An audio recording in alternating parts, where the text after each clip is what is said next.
నమస్తే, welcome to our channel. నేను మిషాల్ని. పరకామణి కేసుకు సంబంధించి టీటీడీ మాజీ విజిలెన్స్ సతీష్ కుమార్ అయితే అనుమానాస్పద మృతి చెందింది అందరికీ తెలిసిందే. అయితే వైసీపీ వాళ్ళైతే ఇది హత్య కాదని విమర్శిస్తూ మాట్లాడుతున్నారు. నిజంగా ఈ కేసుకు సంబంధించి ఇప్పటికైతే ఇన్వెస్టిగేషన్ కూడా లోతుగా విచారించే అవకాశం అయితే ఉంది. ఇక ఏమేమి ఈ ఆరోపణలు రాబోతున్నాయి, దీని వెనక ఎంతమంది కుట్రలు ఉన్నారు, ఇలాంటి అంశాలను చర్చించే ముందు స్టూడియోలో ఉన్నారు సీనియర్ జర్నలిస్ట్ దుర్గా కుమార్ గారు ఉన్నారు. వారిని అడిగే విషయాలను తెలుసుకునే ప్రయత్నం చేద్దాం. నమస్కారం సార్. నమస్తే మిషాల్ని. మనం వీక్షకులు సార్, ఈ పరకామణి కేసుకు సంబంధించి సతీష్ కుమార్ని అనుమానాస్పదంగా మృతి చెందడం ఇది బాధాకరంగా, రాష్ట్ర వ్యాప్తంగా ఒక సంచలన వార్త అయితే ఇది వస్తుంది. అసలు ముఖ్యంగా చూసుకుంటే ఇది వైసీపీ వాళ్ళైతే హత్య కాదని విమర్శిస్తున్నారు. అయితే అసలు దీని వెనుక పెద్ద కుట్రనే ఉందని మనకు వస్తున్న వార్త. అసలు ఏం జరిగింది, ఏం జరగబోతుందంటే ఏం చెప్తారు సార్? మీరు అన్నట్టు ఇది చాలా రెండు రాష్ట్రాలని కుదిపేస్తున్న వార్తమ్మా. ఎందుకంటే ఆయన ఒక పోలీస్ అధికారి, ఇన్స్పెక్టర్ ర్యాంక్లో ఉన్నాడు, రైల్వే పోలీసులో ఉన్నాడు. గతంలో మీరు అన్నట్టు పరకామణి కేసు అని అంటున్నారు, కానీ అసలు పరకామణి ఏంటి అనేది కూడా చాలామంది ప్రశ్నిస్తూ ఉన్నారు. పరకామణి అంటే శ్రీవారి ఆలయంలో, అంటే వెంకటేశ్వరుడి హుండీ ద్వారా వచ్చినటువంటి నగదు కానివ్వండి, లేకపోతే విరాళాలు ఏవైనా సరే, నగలు కానివ్వండి, నాణ్యాలు కానివ్వండి, అన్నిటినీ ఒకసాట పోగు చేసి కుప్పలాగా పోసి ఒక హాల్ ఉంటుంది. పూర్తి భద్రతాపరంగా పటిష్టమైన ఏర్పాట్లు చేసిన ప్రదేశాన్ని పరకామణి అంటారు. అసలు ఈ పరకామణి అనేది గతంలో శ్రీవారి ఆలయంలో అంతర్భాగంగానే ఉండేది.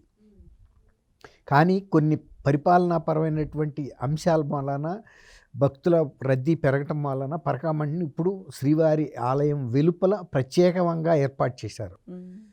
అసలు పరకామణిలో అసలు ఒక నాణ్యాన్ని కూడా తీసుకెళ్ళటానికి అవకాశం లేనంత భద్రతా ఏర్పాట్లు ఉంటాయి.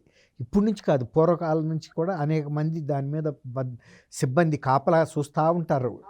ఎన్నో కళ్ళు పరిశీలిస్తూ ఉంటాయి. తర్వాత వెళ్ళిన వ్యక్తులు కూడా చాలా, అంటే మనం ఇలాంటి సివిల్ డ్రెస్లో వెళ్ళటానికి లేదు. ఒక సింపుల్గా లుంగి కట్టుకోవాలి, తర్వాత పైన ఒక అంగవస్త్రం కప్పుకోవాలి. అంతేగాని విపరీతమైన ఇట్లా జేబులు కార్ఖానా ఉండేటట్టుగా వెళ్ళటానికి అవకాశం లేదు. అందువల్ల గతంలో ఎప్పుడు కూడా జరగలేదు. కానీ ఇప్పుడు జరిగిన ఈ పరకామణిలో జరిగిన దొంగతనం ఏదైతే ఉందో, ఇది దాదాపుగా 5 సంవత్సరాల పాటు నిరాటంకంగా సాగింది అనేది అర్థమవుతుంది. ఇంకోటి ఏంటంటే, ఎవరైతే రవికుమార్ ఉన్నాడో ఆయన జిఆర్ స్వామి మఠం నుంచి వస్తున్న ప్రతినిధి అన్నమాట. ఈ పరకామణిలో తిరుమల తిరుపతి ఉద్యోగులతో పాటు, సంబంధిత ఉద్యోగులతో పాటు కొంతమంది భక్తులు, ఇతర మఠాలకు చెందిన ప్రతినిధులు కూడా ఇందులో పాల్గొంటారు. పారదర్శకంగా జరుగుతుంది అని చూపించడానికి ఇతను కొన్ని వందల కోట్ల రూపాయల ఆదాయం ఇక్కడి నుంచి తరలించుకెళ్ళిపోయి ఆస్తులు కొనుక్కున్నాడు. అంటే అక్కడ ఒక వ్యవస్థీకృతంగా ఈ దొంగతనం అనేది జరుగుతూ ఉందనేది అర్థమవుతుంది. ఎందుకంటే ఒకరోజు తీయొచ్చు, 2 రోజులు తీయొచ్చు, 3 రోజులు ఎవరైనా తీయొచ్చు. కానీ ప్రతిరోజు ఇంత పెద్ద భారీ ఎత్తున వెళ్తుందంటే అది లోపల వ్యక్తులతోనూ, తర్వాత టీటీడీలోని ఉద్యోగులతోనూ అంటే కుమ్మక్క అవ్వకుండా ఇది జరిగే అవకాశం లేదు. కానీ ఇప్పుడు ఈ సతీష్ కుమార్ ఎవరైతే ఉన్నారో ఆయన అసిస్టెంట్ విజిలెన్స్ ఇన్స్పెక్టర్గా ఉన్న టైంలో ఆయన ఫిర్యాదు చేశాడు. ఇతను రెడీ హ్యాండెడ్గా పట్టుకున్నాడు, కెమెరాలో చూసి పట్టుకుని ఫిర్యాదు చేస్తే అప్పుడు ఈ స్టోరీ బయటకు వచ్చింది. అసలు వచ్చినప్పుడు ఇది పాలక మండలి దృష్టికి వెళ్ళింది. చీఫ్ విజిలెన్స్ ఆఫీసర్ అంటే ఒక ఎస్పీ క్యాడర్ అధికారి ఉంటారు టీటీడీలో కూడా. స్టేట్ గవర్నమెంట్ నుంచి డిప్యుటేషన్ మీద, సెంట్రల్ గవర్నమెంట్ నుంచి కూడా డిప్యుటేషన్ మీద తీసుకోవచ్చు. ఇతను కూడా ఈ సతీష్ కుమార్ కూడా రైల్వే పోలీస్ నుంచి డిప్యుటేషన్ మీద వచ్చాడు అసిస్టెంట్ విజిలెన్స్ అధికారిగా. ఆ టైంలో ఈ ఫిర్యాదు ఇచ్చాడు ఆయన. అప్పుడు తీగలాగితే డొంక కదిలినట్టు చాలా లోతైన అంశాలు బయటకు వచ్చినాయి. దీన్ని ఆనాటి ఎగ్జిక్యూటివ్ చైర్మన్గా ఉన్న కరుణాకర్ రెడ్డి స్థానికంగా ఉండే తన రాజకీయ పలుకుబడిని ఉపయోగించి అసలు ఈ రవికుమార్ అనే అతను ఎక్కడెక్కడ ఎంతంత ఆస్తులు సంపాదించాడని వాళ్ళు బహుశా ప్రైవేట్గా తీసుకెళ్ళి కిడ్నాప్ చేసి ఇంట్రాగేట్ చేసి వాళ్ళంతటా వాళ్ళు ఎంత అనేది ఒక అవగాహనకు వచ్చి వాళ్ళు ఏం చేశారంటే ఒక 14 కోట్ల రూపాయల మేర మాత్రం శ్రీవారికి తిరిగి అతను రాసేటట్టుగా, అంటే శ్రీవారికి అది స్వాధీనం చేసేటట్టుగా ఒక ఒప్పందం చేసుకుని ఆ ఒప్పందాన్ని లోక్ అదాలత్ ద్వారా దాన్ని లీగలైజ్ చేశారు.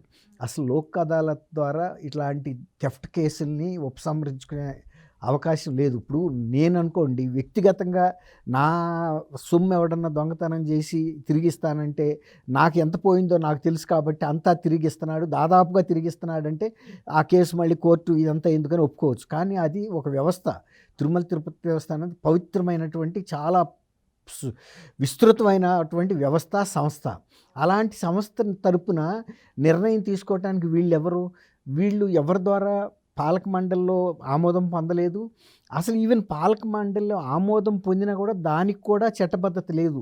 ఎందువల్లంటే అది విజిలెన్స్ అండ్ ఎన్ఫోర్స్మెంట్ వాళ్ళకు కూడా ఒక విభాగం ఉంది కాబట్టి వాళ్ళు విచారణ చేయాలి. ఒకవేళ వీళ్ళతో పాటు తిరుపతి 1 టౌన్ పోలీసులు కూడా దీన్ని కేసు రిజిస్టర్ చేశారు.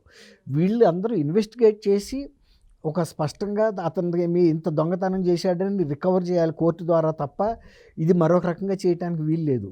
అది చేసేసి దాన్ని అడ్డం పెట్టుకుని ఈ కరుణాకర్ రెడ్డి వీళ్ళంతా కూడా బెంగళూరు, చెన్నై, హైదరాబాదుల్లో ఈ రవికుమార్ పేరు మీద ఉన్న ఆస్తుల్ని వాళ్ళ బంధువులు బినామీ పేర్ల మీద కూడా చాలా వరకు రాయించేసుకున్నారు. అందువల్ల ఈ కేసు అక్సెప్ట్ చేశారనేది ఉంది. ఇప్పుడు ఈ కేసు అప్పుడు ఈ సతీష్ కుమార్ని కూడా వీళ్ళు బెదిరించి అతనే కదా ఫిర్యాదుదారు, ఆ రోజు అతను ఒప్పించి దీన్ని లోక్ అదాలత్లో అనిపించారు. కానీ ఈ కేసు మళ్ళీ హైకోర్టుకి వెళ్ళి రీఓపెన్ అయింది. అంటే ఒక సుమోటోగా తీసుకున్నట్టే దాదాపుగా. అసలు ఈ విషయాన్ని ఒక జర్నలిస్ట్ తీసుకెళ్ళాడు. అప్పుడు ఇలా ఎలా చేస్తారో అసలు దీనికి చట్టబద్ధత లేదు. లోక్ అదాలత్లో చేసుకున్న వీళ్ళ రాజీని చూసిన తర్వాత అసలు ఆ జడ్జి ఎలా ఇచ్చాడు దీనికి ఎట్లా చట్టబద్ధత లేదు, కేసును మొత్తం ఇన్వెస్టిగేట్ చేయమంటే ఇప్పుడు జరుగుతుంది. అందులో భాగంగా ఆయన 13వ తారీఖున అక్కడి నుంచి బయలుదేరటం, ఈ రైల్లో వస్తా ఉండగా మీరు అన్నట్టు ఇది నిన్న కోర్టు దృష్టికి వెళ్ళినప్పుడు కూడా అక్కడ గౌరవ న్యాయమూర్తులు కూడా మేము కూడా షాక్ తిన్నామని చెప్పారు.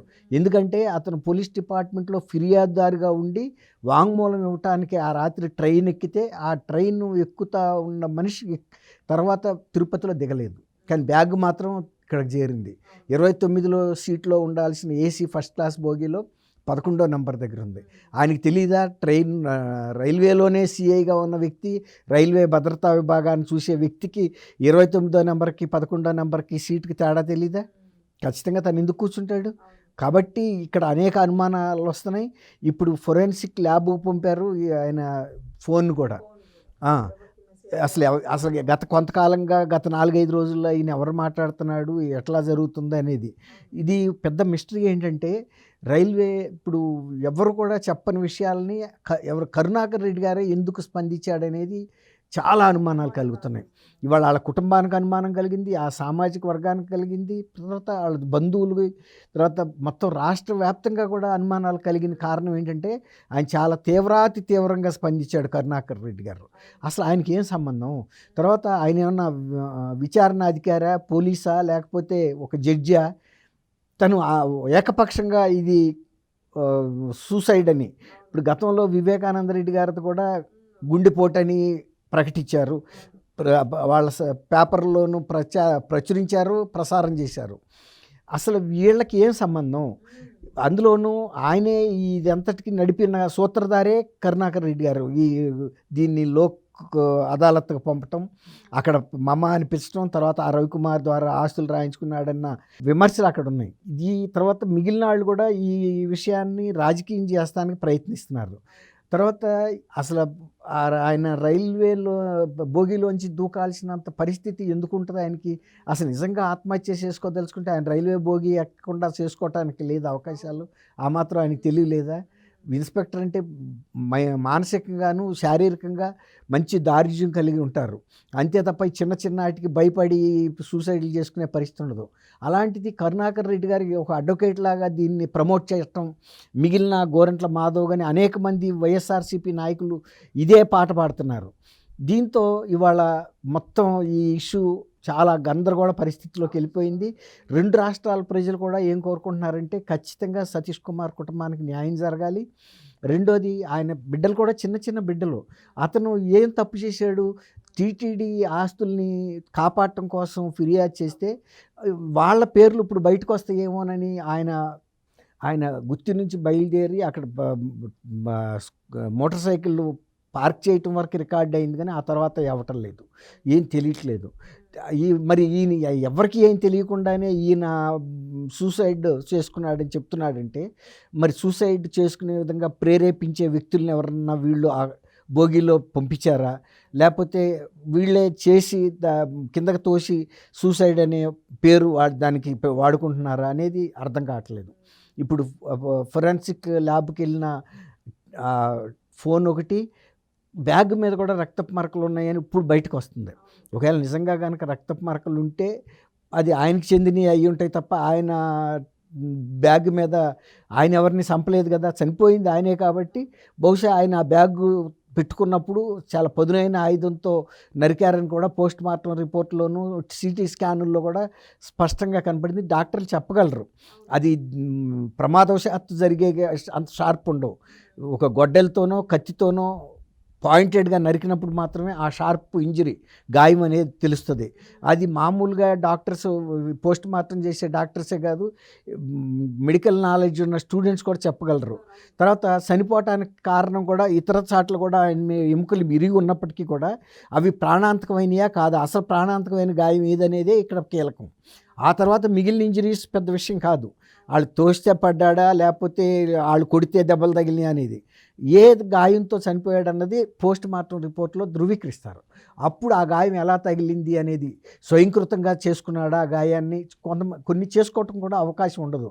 ఇప్పుడు ఒక గొడ్డలతో తను నరుక్కోలేడు ఎవరు, అట్లా ఎవరు ఆ తర్వాత వెనక్కి ఇక్కడ నరకటం అనేది వేరే వాళ్ళు అయితే నరకగలుగుతారు కానీ తను స్వయంగా ఇప్పుడు కడుపులో అయినా కత్తితో పొడుచుకోగలుగుతారేమో కానీ ఈ తల వెనకాల గొడ్డలతో నరుక్కోలేరు కదా. ఇంతవరకు ఎక్కడ మెడికల్ చరిత్రలో కూడా అటువంటి సంఘటనలు జరగలేదు. కాబట్టి ఇప్పుడు కరుణాకర్ రెడ్డి గారు కనుక ఆ స్పీడ్గా మాట్లాడకపోతే అసలు దర్యాప్తులో విషయాలు బయటకు వచ్చాయి. అసలు మొదటి స్టెప్లోనే ఆయన ఈ కేసుని తప్పుదోవ పట్టించడానికి చేసిన ప్రయత్నంతో ఈ గందరగోళం అంతా ఏర్పడింది. 2 సార్లు సతీష్ కుమార్ వెయిట్తో ఉన్న బొమ్మను కూడా వాళ్ళు 2 సార్లు ట్రయల్గా అదే స్పీడ్లో వెళ్తున్నప్పుడు పడితే ఎంత దూరం వెళ్తుంది అనేది కూడా చూశారు.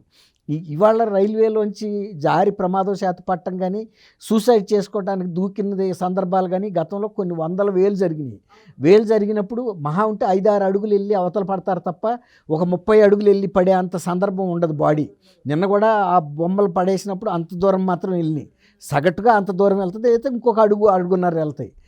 ఎక్కడైనా అది యూనివర్సల్గా జరుగుతుంది ఏ మనిషికైనా. కానీ ఇది మరి 30 అడుగుల అవతల పట్టడం అంటే అది ఇంకా ట్రైన్లో నుంచి కాకుండా బయట బండి మీద నుంచి వచ్చి పడేసారు అన్నట్టు ఇవన్నీ అనుమానాలు వస్తున్నాయి. అవును, తర్వాత ఆయన మాట్లాడిన తీరే పలు అనుమానాలకి అసలు ముందు దారి తీసింది. అసలు ఆయన ఎందుకు మాట్లాడాలి, ఆయనకేమో సందర్భం. ఇప్పుడు కిందసారి కూడా వివేకానంద రెడ్డి గారి హత్యలో అసలు నిందితులు తప్పించుకోవటం కోసం ఇది ఫలానా గుండె జబ్బు అని హార్ట్ అటాక్ అని చెప్పారు, రకరకాలుగా చెప్పారు. ఆఖరికి ఎవరైతే చంపారో వాళ్ళే ఈ కథలన్నీ అల్లారు. ఇక్కడ కూడా అదే జరుగుతుందనేదే ప్రజలందరిలోనూ ఒక అనుమానాలు వచ్చేసినాయి. కాబట్టి ఈ విషయం బయటకు వచ్చేరాక ఇప్పటికైనా సైలెంట్గా ఉండాలి. రెండోది ఏంటంటే ఇది ఖచ్చితంగా వివేకానంద రెడ్డి గారి కేసుకి ప్రతిరూపం లాంటి సంఘటనగానే కనపడుతుంది. అదే రిపీట్ అవుతుంది. రిప్లికా అంటారు దీన్నే, అదేగా జరగటం అదే నమూనాగా జరుగుతుంది. సరే, ఇప్పుడు మరి కాల్ డేటా మొత్తం ఆయన మెసేజ్లు కానీ ఫోన్ కాల్ కానీ మొత్తం డేటా వెలుగులోకి వస్తే మరి పరిస్థితి ఏం లేదమ్మా. ఇప్పుడు వాళ్ళు గతంలో భాస్కర్ రెడ్డి వీళ్ళందరూ కూడా ఎట్లా అయితే జైల్లో ఉన్నారో దీని వెనకాల స్కెచ్ చేసిన వాళ్ళు ఎవరో తెలుస్తుంది, తెలియకుండా ఉండదు. ఎందుకంటే అది సూసైడ్ కాకుండా మర్డర్ అయినప్పుడు దీనివల్ల లబ్ధి పొందేది ఎవరు. ఇప్పుడు ఆయన కనుక తిరుపతి వచ్చి కేసులో మాట్లాడితే ఎవరు పెద్ద మనుషులకి మెడకు చుట్టుకుంటుందో ఆ వ్యక్తులే చేశారనేది అది సహజ న్యాయం. పోలీసులు కూడా ఆ కోణంతోనే విచారిస్తారు. అప్పుడు ఎవరో చేశారన్నప్పుడు తెలిస్తే మేం కాదు ఫలానా అయినప్పుడు ఇప్పుడు అక్కడ ఎవరైతే నేరాన్ని అంగీకరించాడో వివేకానంద కేసులో ఇప్పుడు కూడా అట్లాగే ఇక్కడ ఎవరైతే నేరం చేశారని చెప్తాడో అతను వెనకాల ఉండే ఆ స్కెచ్ కూడా చెప్పగలుగుతాడు. ఖచ్చితంగా దాని వెనక ఎవరు స్కెచ్ చేశారనేది బయటకు వస్తుంది. Thank you sir. Thank you అమ్మ.